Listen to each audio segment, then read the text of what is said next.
A former Olympic swimmer sparred with a trans activist on a Friday's episode of Dr. Phil over whether biological males should be allowed to compete in women's sports.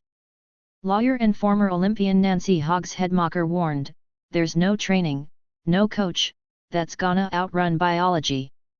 She added further that throughout all levels of sports, trans women are taking spots away from females, and it's just not fair. She claimed during the episode that a biological man who has been through puberty has more than height on his side when competing with biological women. "It's not just height and lung capacity and bigger heart, it's also like a bigger throat.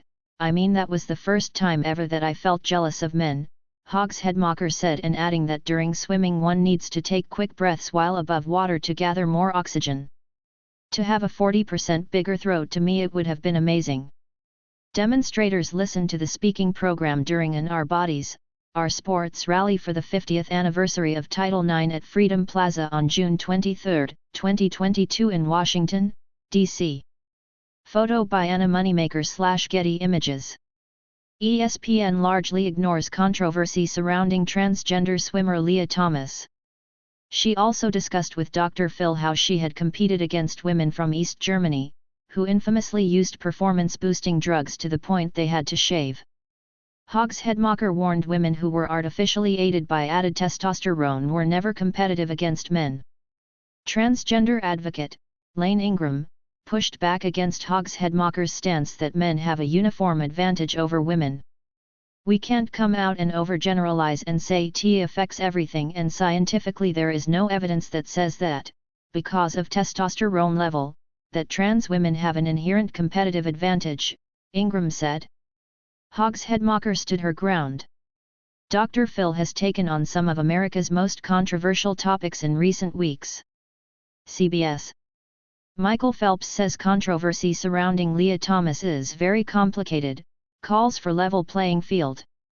"I do think that having gone through male puberty gives somebody an advantage that you just can't train for, get coached for, eat for, sleep right. There's nothing that somebody can do that can make up for Leah Thomas's 6'4", bigger hands, longer limbs, bone density, that bigger throat," she said. Dr. Phil also spoke to a female swimmer, Riley Gaines, who famously tied with transgender athlete Leah Thomas for 5th place at an NCAA swimming competition. She told Dr. Phil that she felt the experience was extremely unfair, adding that "we had someone who spent 3 years on the men's side at UPenn, all of a sudden senior year flipped to the women's side." Thomas was in the 400s and 500s ranked nationally, and 1 year later ranks number 1, and so I think that right there shows you that there are advantages to be had, and denying so it kind of defies science, it defies common sense, it defies logic, it defies reason, Gaines continued. University of Pennsylvania swimmer Leah Thomas accepts the winning trophy for the 500 freestyle finals as second-place finisher Emma Weyant and third-place finisher Erica Sullivan watched during the NCAA Swimming and Diving Championships. Photo by Rich von Bieberstein/Icon SportsWire via Getty Images.